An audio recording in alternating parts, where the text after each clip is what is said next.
Hi guys! Magandang hapon sa inyong lahat. Gusto ko lang i-share sa inyo ang motor ng aking boss. Ayan, kulay itim. Ang ganda talaga.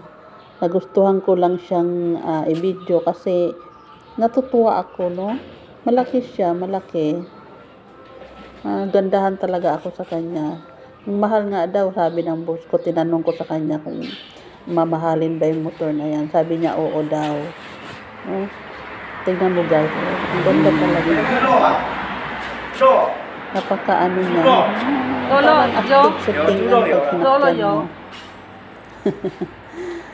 Parang astig na astig sa tingnan pag sinakyan mo siya. Grabe. Laki-laki pa naman ang motor. Ganda talaga guys. X-Max pala ang tatak niya. Ayan siya, oh. Lapan sa ko, hawak ito eh. Sa Pilipinas meron din yan, diba? O diba, ang ganda niya. Pati helmet. Natuwa lang ako.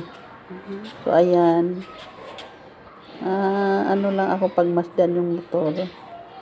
Kung sa Pinas yan, ako, malaking pera ng ano mo dyan. No? Hindi ko lang matantya kung magkano siya, pero mamahalin talaga ito. Mamahalin siya. Kasi kung dito sa Taiwan, mamahalin siya doon pa kaya sa Pinas. Ayan o, ang ganda niya talaga. Malaki yung motor na yan. Katuwa.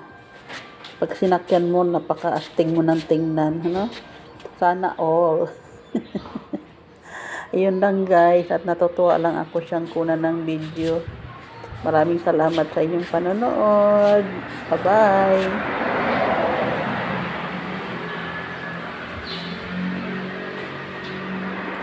Thank you for watching.